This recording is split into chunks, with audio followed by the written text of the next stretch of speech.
Hi, welcome back to the podcast. This is episode 4 of the Yacht Report podcast. Been a while since we've done one of these. Been a few weeks.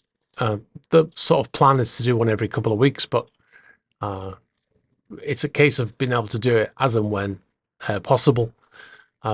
Interestingly, we were planning this trip where we are right now was planned, and just before we were about to leave, I actually got sick, so it was almost cancelled.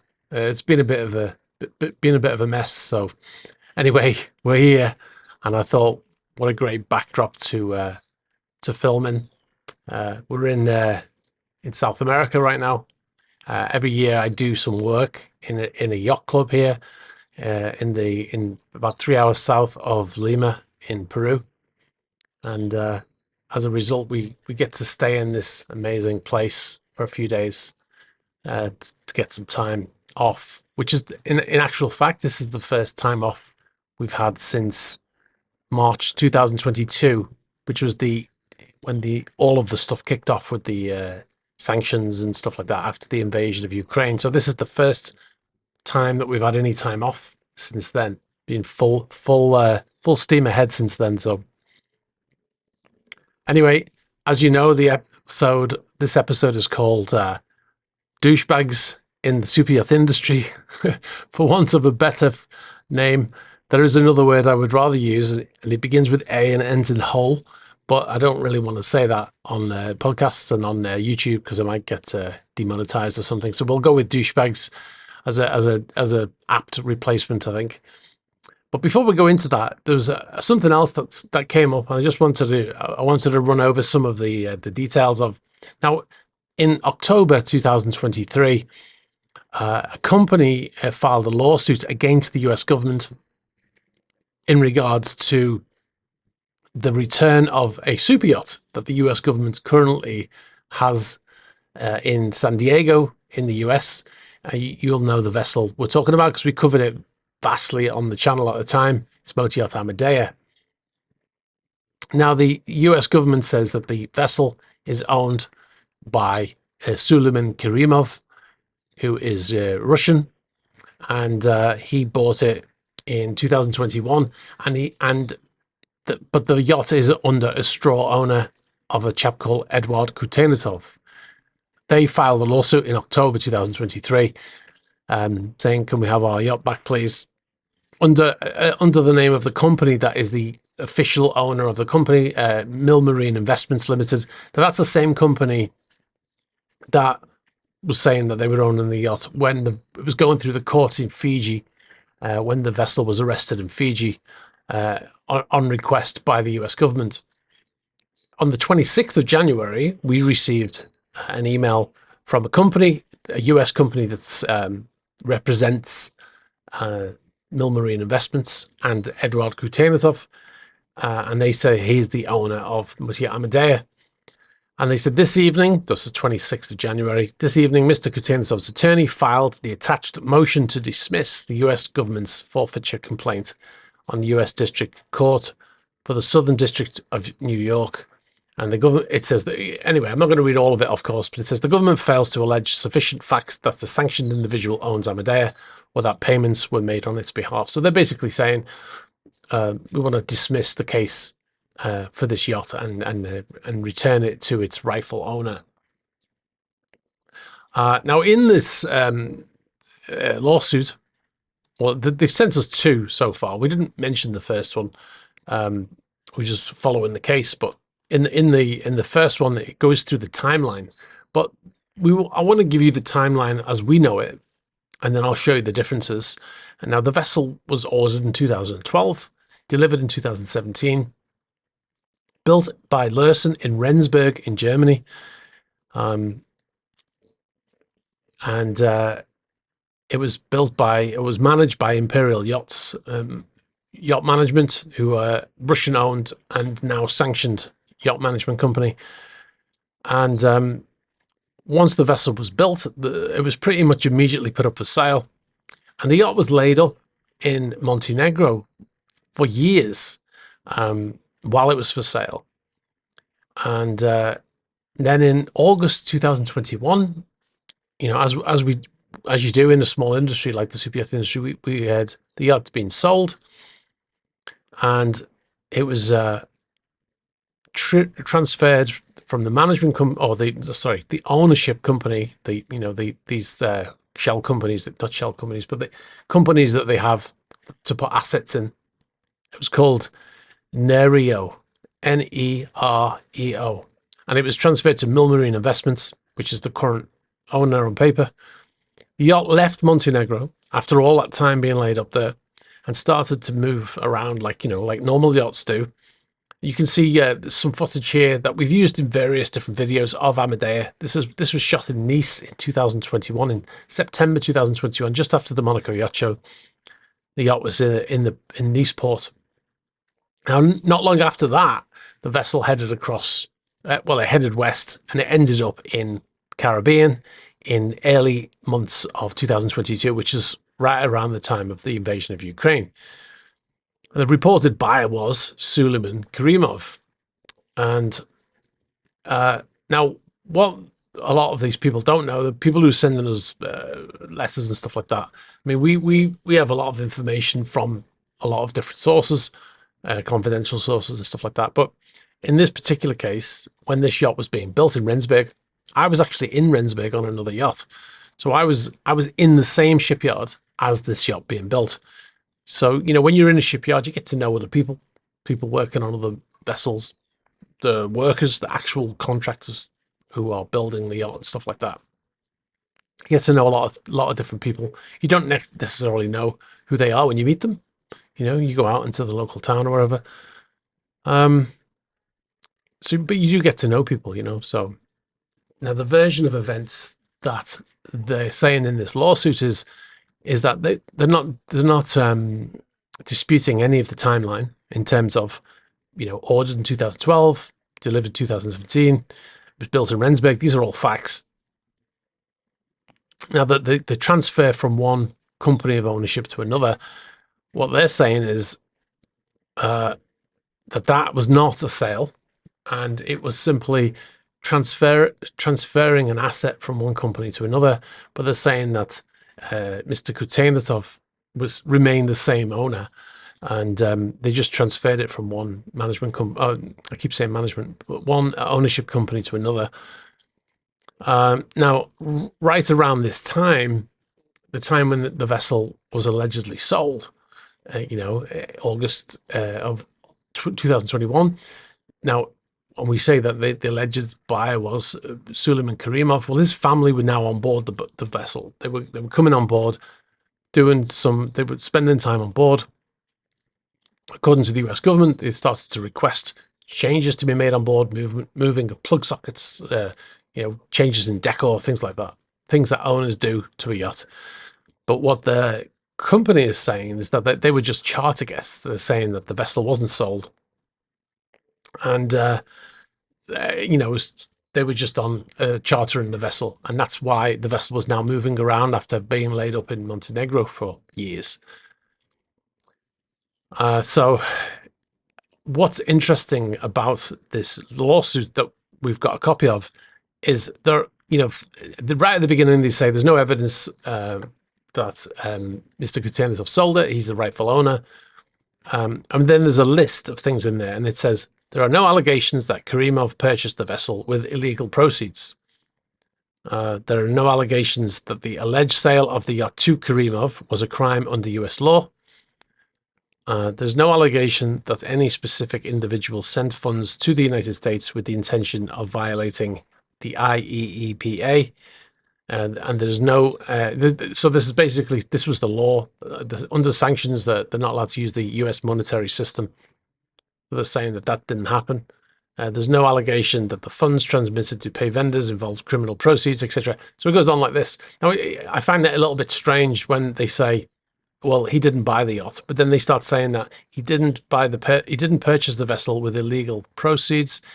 There's no allegation that the alleged sale of the yacht was a crime under US law. It's a bit strange, isn't it? If you're saying that someone doesn't own a yacht, and then they go on to talk about how he didn't use illegal funds to buy the yacht, but he didn't buy it, right? So that's a bit of strange defense. Yeah, it's quite a strange one.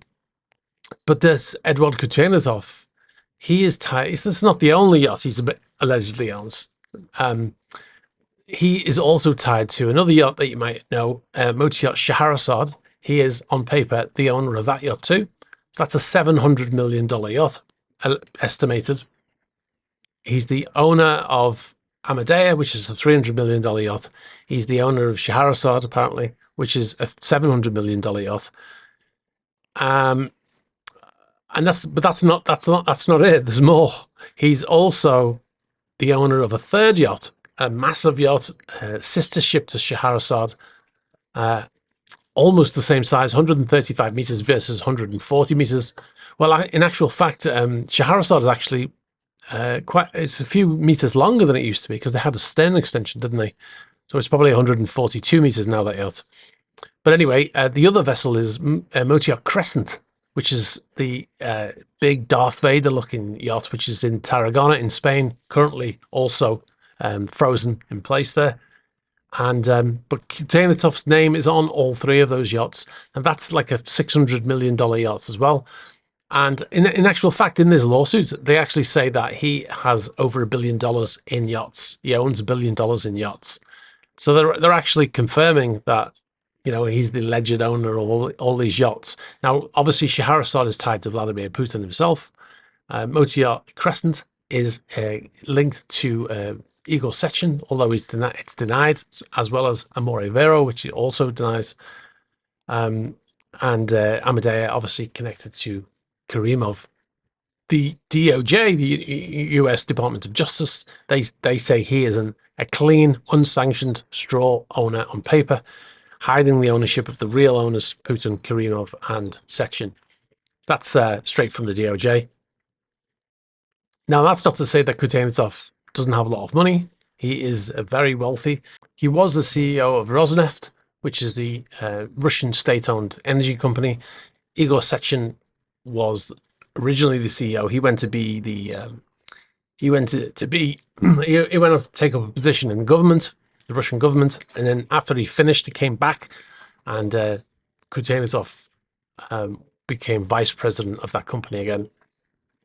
And then he left, started his own company, and which was obviously approved by Putin. And then so Forbes reckon he's worth at least $2 billion, but he has over $1 billion in yachts. So it stretches credibility that he could own so many yachts when his value is only 2 billion.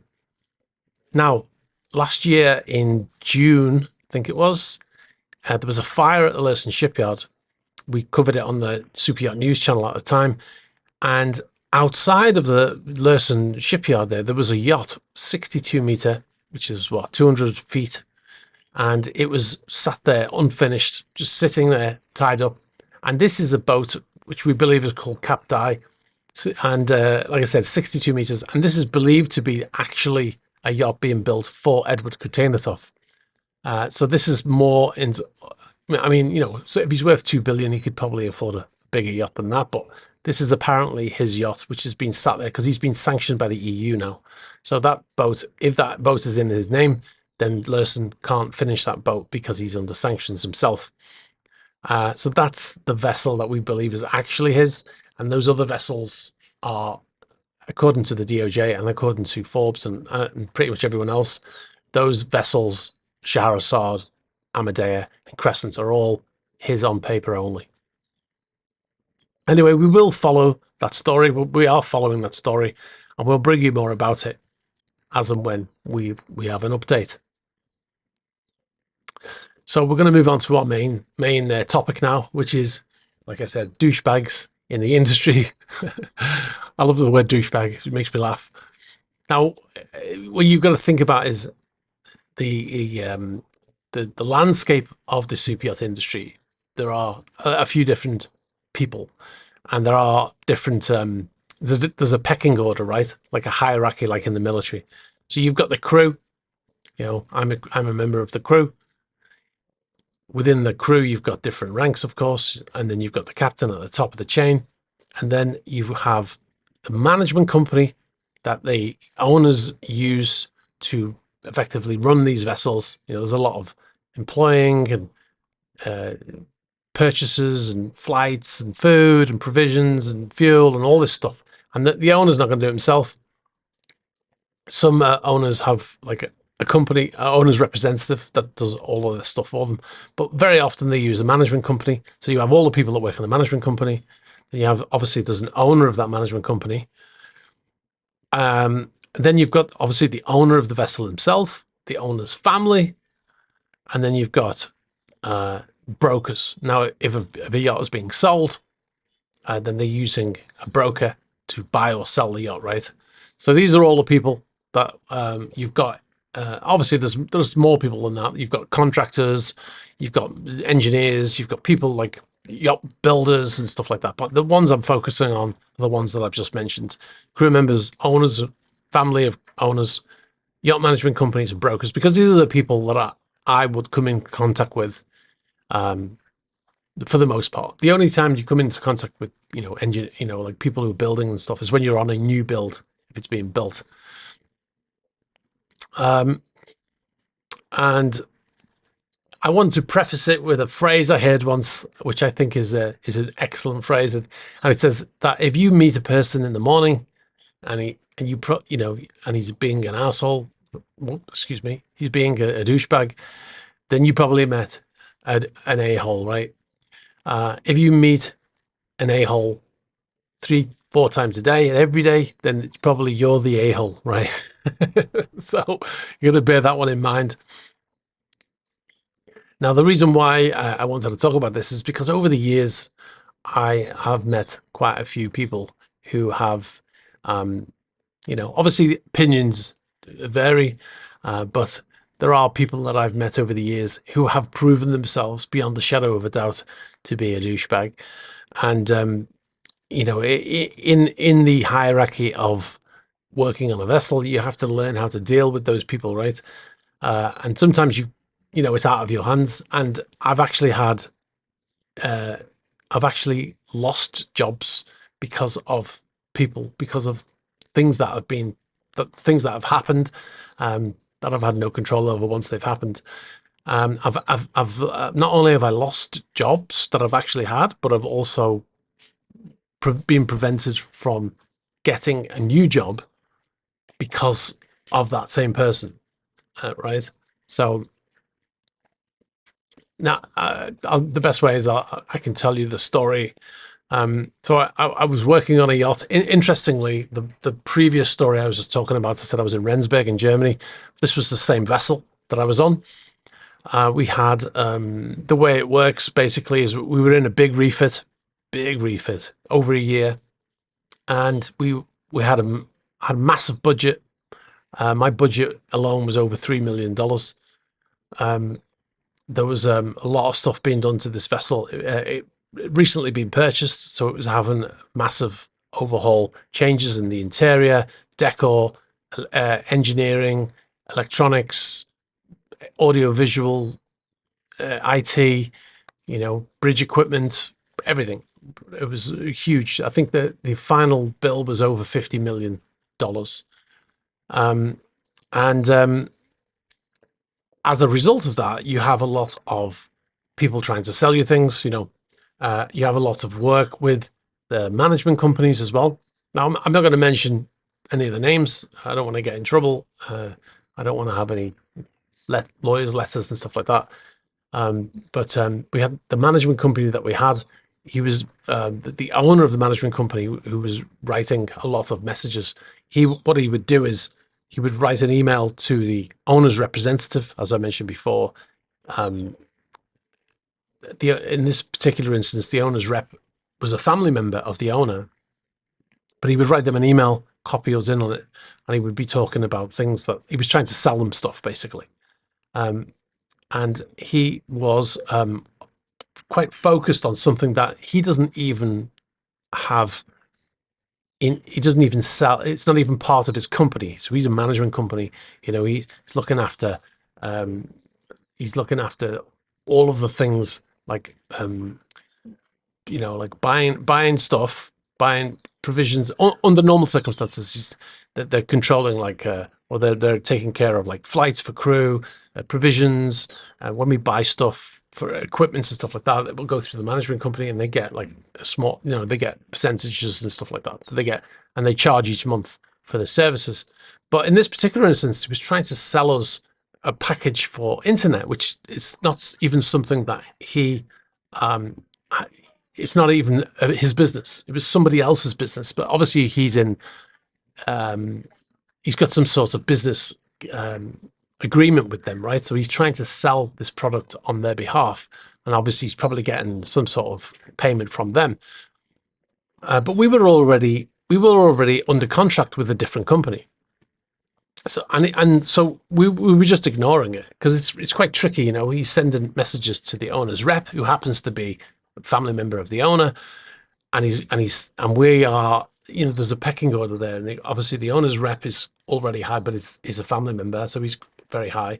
Then you've got the owner of this company, who's kind of seen on a different level. For this guy who's a member of the family, he sees him as more of an equal than he sees us, because we're just the crew, right? We're just the crew. So we have to sort of deal with it. We have to be careful how we deal with it. But so we're ignoring it for a while. But it's really he really keeps going, really keeps wanting to sell this product. And in the end, I wrote back to him and I said, look, why you keep going on about this? It's nothing to do with. It's not something that we're looking to replace right now. We already have a contract with another company, and just knock it off, So anyway, the owner's rep, who's the family member, he kind of loses his stuff, and starts immediately emailing us saying that, why are you not trying to get a better deal? And this guy says he can get us a better deal and all stuff, but we're already right in the middle of it. We had a 24-month contract, and we were like 4 months into this contract, so there's no way you can get out of that contract. But this guy's just pushing it all the time. And in the email I said, obviously I wrote back to the owner's rep, not to him, and I said, clearly this person's got some sort of financial agreement, but, because he keeps pushing it, but, we're not in the market for this thing. So, obviously, eventually, somehow, the owner's rep has sent it to him. He's seen what I've written. And that's the start of this vendetta. That I've said that he's getting some financial kickback from pushing this service that he doesn't even sell.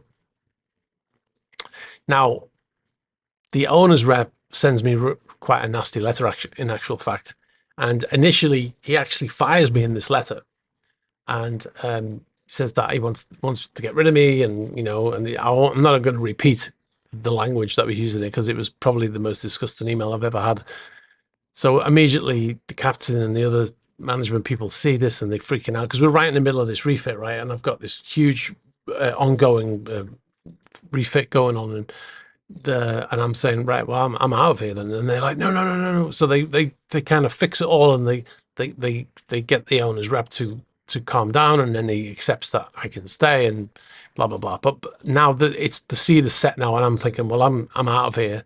So it's just a case of being smart about it. I'll find myself another job, and then I'll just go on leave, hand in my notice, and then that's it. So I start to look for another job. And I go at this point in time, we're in Bremen, and so I travel back up to Rendsburg, where we'd been earlier, and I go up there, and I have an interview for a job, and I had my car with me. I had a little mini Cooper S Mini, the BMW type, that sporty one. So I drive all the way up to Rendsburg. It's a good old drive. I don't remember exactly how long it was, 4 or 5 hours, maybe longer. So we'll go up there, stay with a friend of mine, and I go for an interview. And then it's a brand new boat that's coming out of the shipyard quite soon. I go on board, meet everyone, meet the chief. show me around the boat and all that stuff. So they offered me the job, right? Straight right there and then. So when can you start? I thought, oh, great.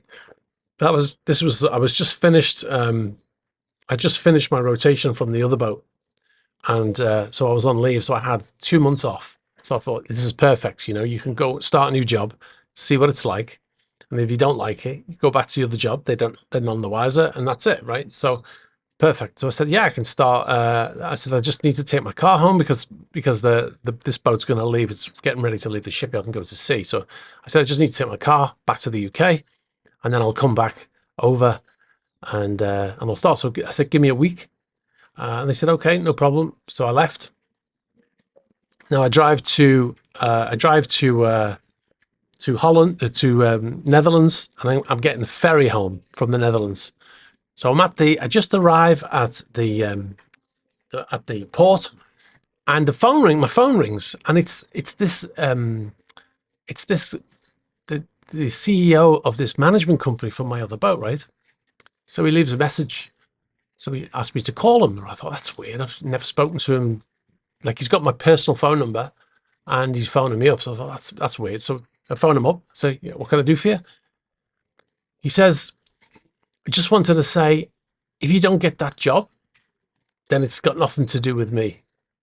Right? I was like, well, first of all, what job are you talking about? And secondly, how has it not got anything to do? Why would it have anything to do with you in the first place? So he's like, well, you know, I'm just saying, like, it had nothing to do with me. So he was very cagey, obviously, hangs up the phone. And I'm thinking, so what I've discovered now is that this new vessel that I went to interview for is managed by the same company that manages the vessel that I'm working for.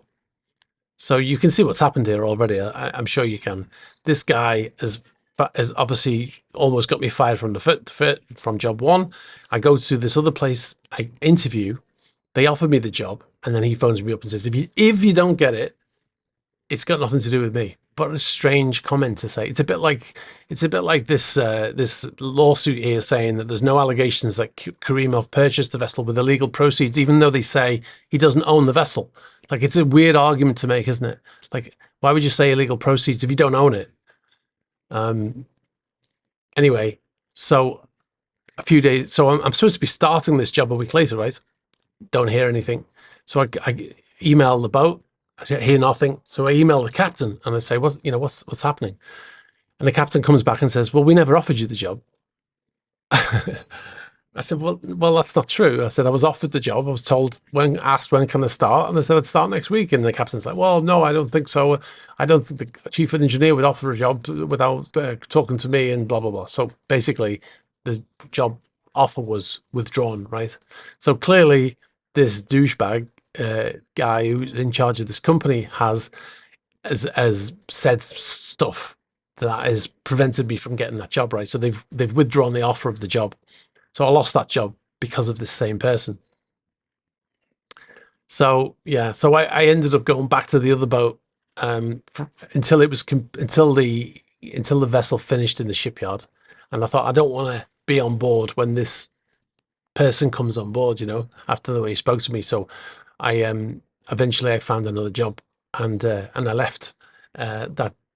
But you know, I had to be careful, and now I've got this douchebag who's now, like, every job I apply for, I have to check which management company the yacht's with.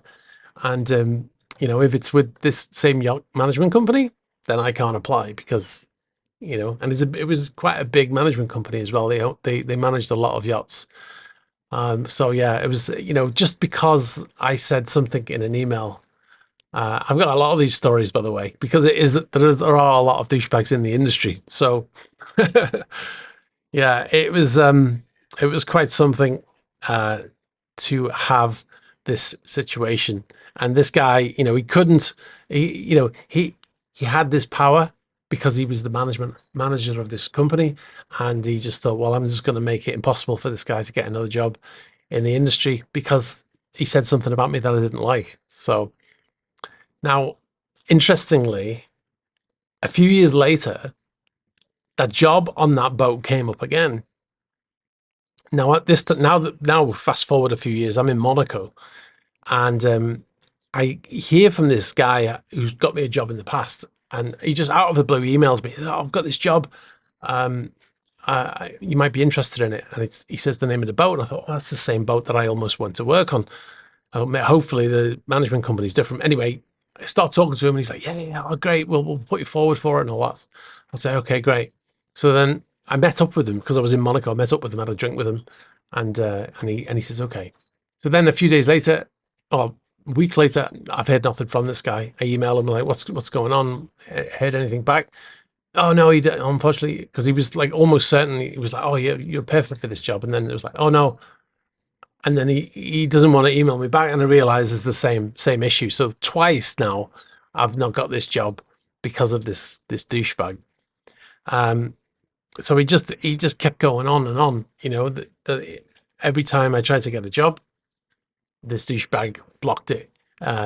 So yeah, it was really, and there's nothing I could do. I even spoke to this guy. I went to see him. He crapped himself when he found out I was in Monaco because that's where his office was based. And I went to see him, and I spoke to him, and I thought usually when you speak to someone like that, man to man, you can resolve those differences. But what he did is basically he was polite to me when I was in front of him, and he was like, "Okay, well, yeah, well, give me your CV, and I'll make sure, we'll find you something." And then probably sent out my CV and said, "Make sure he never gets a job in this company," because I never ever did, but it turned out to not be a problem anyway. But what a diva this guy was. Um, and one of the things I wanted to say about this, if the owner's rep is listening, and he'll know who he is. I've spoken to him since actually. One of the things that he never realized is that he had this idea that he's high up here, and we're just low down here because we're crew, right? And this other guy, this yacht management guy, is up there with him, right, somewhere, probably below him in his eyes, but he's higher. But what they don't realize is that when we work for a vessel, we are advocates for that vessel. We see the vessel as our vessel, right? So when we have to go and buy equipment, for instance, let's say we're in a foreign country somewhere, foreign to where we normally are. We're not in a shipyard, but we need to buy some products. Then when we go out, we will buy it, and we'll try and get the best deal for the boat, even though the owner's got lots of money, right? We're still advocating for the owner. A little story about that is I went out one time. We were in Thailand. This is a completely different vessel. Went out. I had to buy some iPhones. The owner was renowned for breaking his phone, so we used to keep a few iPhones in the safe. And then if he needed a new phone quickly, he would. I don't know what he was doing with them, but they would come back bent, screen smashed, all kinds of stuff. I had to rebuild them and replace them and stuff like that many times. So we have like a backup of iPhones, keep them in the safe. And I went to this mall in Thailand, and there was a little shop there selling iPhones. So I'll go up, and I'm with a deckhand, and I go up, and the guy said, I said, "How much are these iPhones?" This was back when it was the iPhone 5S was the phone at the time. I was like, "How much of the phone?" And he was saying the amount of the cost of the phone. And I was like, "Well, I need 3 phones. So what's for 3? What do you do for 3 phones?" And he gave me a price, and I was like, "Well, how about this price?" And I was bartering with the guy, right? And the deckhand was just looking at me with this puzzled look on his face. And after I got the deal done, I got the phones, we're walking away. He says, "Why were you doing that? Why were you bartering?" I said, "Well, what do you mean?" He said, "Well, it's not your money. Like you have the money to buy the phones. Like why not buy the phones?" I said, "Well, I'm advocating for the owner. If the owner was here, in actual fact, if the owner was there, he probably would have just paid, right? he's not going to waste his time bartering on the cost of 3 iPhones. But to me, I knew the guy was asking more than they were worth, and I'm not going to let him get one over on me, right? But at the same time, I'm advocating for the owner. And so we're always trying to get the best deal. Now, when that yacht that I was working on, when I had the $3 million budget, I saved the owner through my contacts in the industry and through getting a better system for the yacht, a big upgraded system. I saved the owner $1 million on that. My predecessor, who was working on the vessel right up until the the vessel was just about to go into the shipyard. So he was preparing who was going to come and do this upgrade on board. And he left, and I came in to replace him, and I had all this stuff that had been, this work that had been done, pre-done. And it was with companies that I didn't know, I didn't like. And it was, and I knew companies that could do it better for less money. And I brought in that company, and I was able to, like I said, put in a better system for a lot less money. And you know, so the deal was done. I brought in these great companies, same companies that Abramovich had built his boats. So they were very good companies, but still much less expensive than these other, you know, new companies that were the, you know, they were the favorites at that moment in time. But the good companies who were the most experienced and stuff, we brought those guys in, and they did a fantastic job, and they saved them $1 million. Now, $1 million is a lot of money, even to a billionaire, right? So, you know, like I said, always advocating for the owner, and any experienced crew member working in the industry at that level is going to do the same thing, right? They're not going to just say, well, in actual fact, somebody just popped into my head that used to do that, actually. But for the most part, people will generally say, I'm going to get the best deal for the boat, because it's like, it's almost like a professional pride as well. It's like, I'm not just going to pay whatever because it's not my money. But I suppose there are some people like that. But in that particular instance, no, we always advocate for the owner, and the owners need to know that, you know, that they can trust us to do those things. Now, like I said, there are and other douchebags that we've come into contact with, brokers. One particular we've spoken to quite a lot, even very recently with our channel and stuff like that. And whenever they send us an email, they're so rude. And we had dealings with them from last year. We were actually doing research for another YouTuber, very famous YouTuber. Maybe I'll do a video about this one day. But we were doing research because they were in our industry, in the yachting industry, and it was another YouTuber. They wanted to do some video about super yachts, and they asked us to do some research. They wanted to pick some vessels out to use in their video, and so we had to contact a lot of brokers. Brokers don't only sell boats, but they also do chartering as well. So if somebody's got a charter, if I've got a yacht and I'm chartering it, I'll go to a broker like Yachts for Sale, David Seal. He's a broker, right? So he might broker. I don't know whether actually. I think he just does buying and selling, but his company will have people who charter, and they, like, if I want to charter my yacht, I hire his company and they charter out my vessel, right? So now on the other side of that, if I want to charter a vessel, I contact David's company and say I want to charter a boat, and they'll put me in touch with the person who's in charge of that. So that's what we were doing. We were contacting a lot of brokers for the potential charter of yachts, and we're talking like big yachts. We were looking at chartering on behalf of this company, and everybody was super cool, super nice, super helpful, except one company. And the guy who kept contacting me, like we were in line to get a small, like whenever there's a vessel is chartered, the brokers get a commission, right? So they get, I don't know what it is, let's say 10% or 5%. I think it's 5%. And we were saying, well, because we're going to bring you this custom, we we'll get a referral amount. And all of the companies that we spoke to, they all said, yes, that's not a problem, except for this one company. The guy starts saying, well, are you a yacht broker? Let me see your yacht broker's ID, total douchebag. And he just didn't want to even enter. So here's me potentially bringing them a customer for one of the biggest yachts that was on their books. And he was arguing about whether or not we should get 2% tip, or not a tip, but a broker's fee or whatever. So again, and this same company that sent us emails in the last few months as well, because we did some stories and we got some information incorrect in the story. We probably mentioned it on the channel, and the way that these brokers wrote to us, absolute douchebags. So I'd love to be able to name all these people. It would be so much fun. But yeah, it's it's not worth it. Now, when you're working on a yacht, you can have a douchebag working on board, and they can have an effect depending on their position in relation to you. They can have an effect on you that is negative for the whole vessel.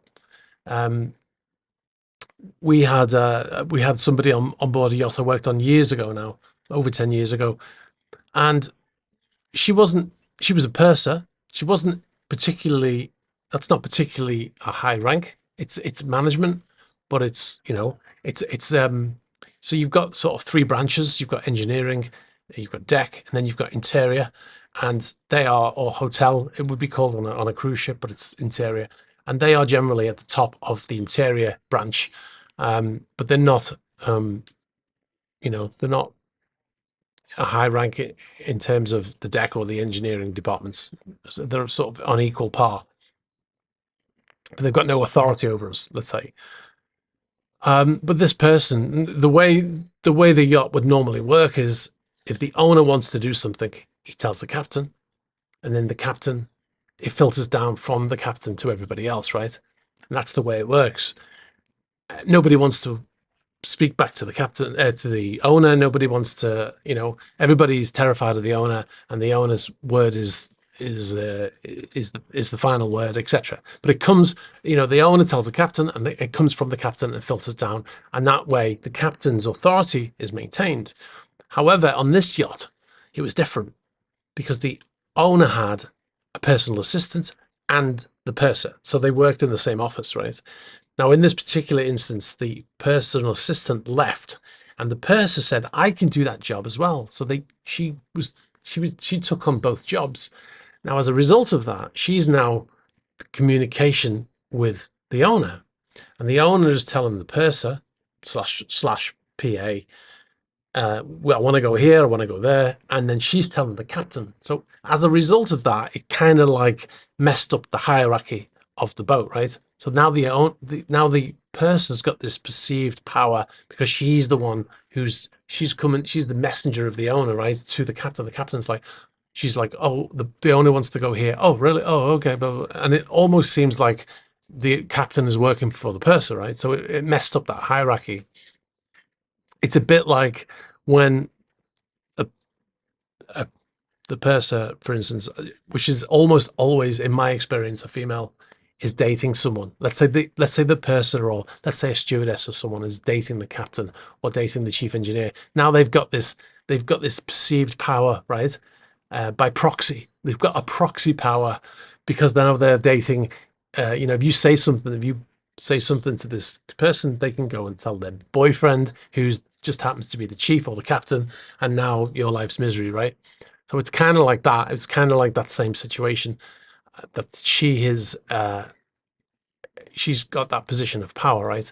So as a result of that, now the captain's a little bit nervous about what he says to her, right? Because she's in direct contact with the owner, and she's got delusions of grandeur, right? She thinks she doesn't want to be in uniform anymore. She thinks she's a manager. She wants to have an office on the shore, and she wants to be all this stuff. She's got very high expectations for herself, and amazingly, she's so good at manipulating. She even manages to manipulate the owner for a while, and the owner's saying, "Why do I need you in an office on shore? I need you on the boat, right? You're the purser." But she manages to convince him, whether or not she did convince him or not, or whether he decided to just let her put a noose around her own neck. But she eventually hired another person to come on and be the purser, so she could sit in this office shoreside and then just pop on board every now and then in her own clothes and stuff. And once they hired this new person to do her old job, he fired her.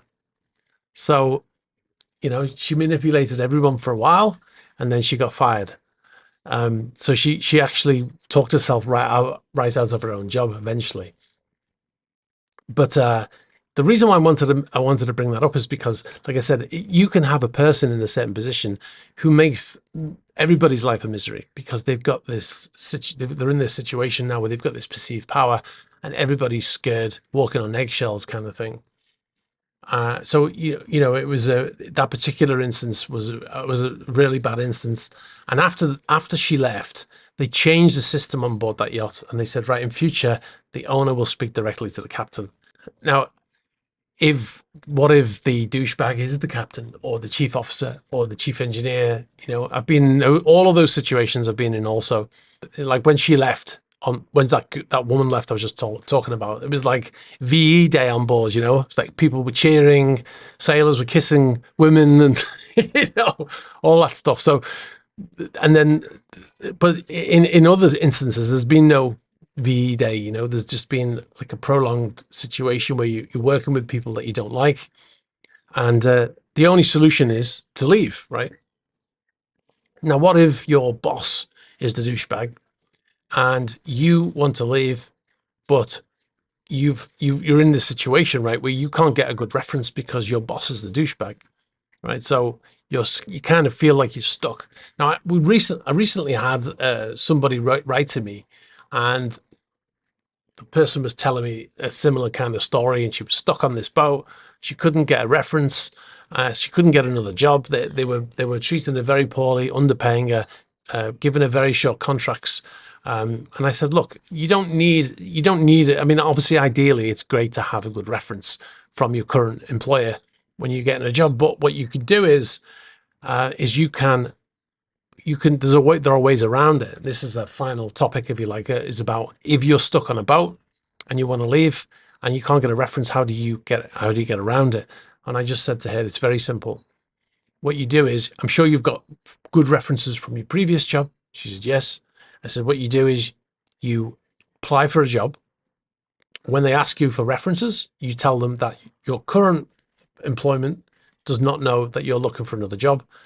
So you can't give them a reference from the current employer, because if they find out she's looking for another job, they'll fire her, which is sometimes it does happen.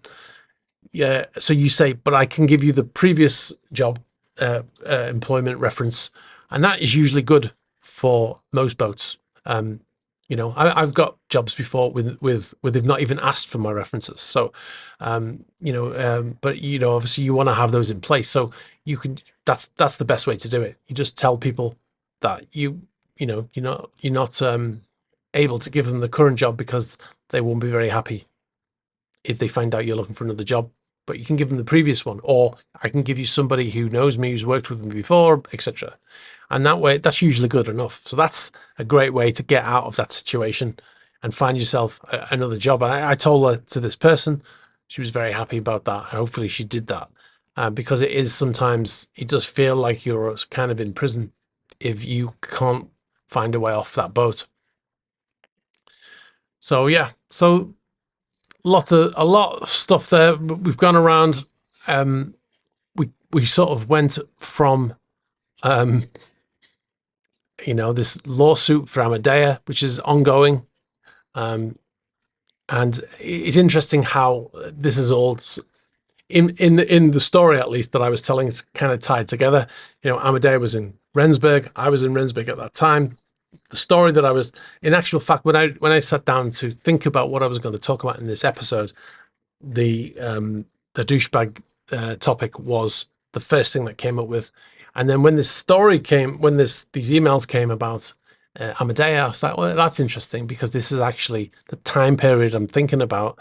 Is this yacht Amadea was being built at the time when all of this other stuff with me was going on. So it's quite interesting how things are connected. The super yacht industry is a very small industry. I mean, it's big and small at the same time, kind of like the planet. It's like people say, oh, it's a small world, isn't it? It's a big world, but it seems small, right? Well, the industry is like that. It's kind of very small. This is another thing about all of these lawsuits and all of this stuff about these companies and lawyers contacting us and saying, this person says he doesn't own this boat. But what they forget is when you've worked in this industry for over 20 years, you know pretty much. You don't know everybody, but it's like that 6 degrees of separation. It's like that, but it's probably 3 degrees of separation in the super yacht industry. Like I will know someone who knows someone who worked on that boat, right? And the information is all over. It's flying around. So you get to hear an awful lot that is considered to be from within the industry, right? And it's probably why some people took a particular dislike to what we were doing with the channel when all of that stuff kicked off in March of 2022, because we are insiders in the industry, so we were able to talk about these subjects in a way that outsiders would not be able to, because of the information that we have. Anyway, I think I'm going to wrap it up there. I hope you enjoyed this podcast. I say video, but if you're watching it on YouTube, it's a video. If you're listening to it on Spotify or on Audible or on what's the other one, Apple Podcasts, then you're listening to it as a podcast. If you want to watch it, go over to the YouTube channel at Yacht Report Podcast. And if you're on YouTube but you feel like you might want to listen to this when you drive to work in the car, you can go and download it from the other Spotify and stuff like that, which is audio only from the last video. The first few videos we put on to Spotify were video as well, but we're only doing audio there now. Anyway, guys, I'm going to wrap up from this beautiful location here. I don't know whether you can hear all the birds in the background. I've got wood pigeons and all kinds of other birds making a racket. I kind of hope it is picked up by the camera, by the mic, but I hope it isn't at the same time, if you know what I mean, because it can be quite annoying if you're just listening to it and you can just hear these random birds. But when you're here, it's such a beautiful place to be, because you can't hear any traffic, you can't hear anything. There's no aircraft flying over. All you can hear is birds singing and the occasional child screaming because he's been dragged out of the pool. Anyway, guys, like I said, thanks very much for watching. Hope you've enjoyed it. Let me know in the comments if you've got anything to add. If maybe you're in the industry too, you might have a story like this. If you have any ideas for future podcasts, if there's a subject that you want to talk about, please let us know. You can put it in the comments section on the YouTube channel, or you can even write to us if you want. And ask in the emails there. You can write to us at info@esysman.co.uk and just say just put the subject idea for future podcasts or something like that. All right, guys, I'm going to leave it there. Oh, by the way, I hope you enjoyed that I've got my orange jumpsuit on again. This is I had some comments about this last time because they said it looked like I was filming from a prison because I'm wearing orange, and apparently in the US they wear orange, but it does not say prisoner on the back. So I am definitely not incarcerated anywhere. All right, guys. Thanks for listening. If you're still here, you get 20 points. All right, guys. Catch up with you soon. Bye-bye.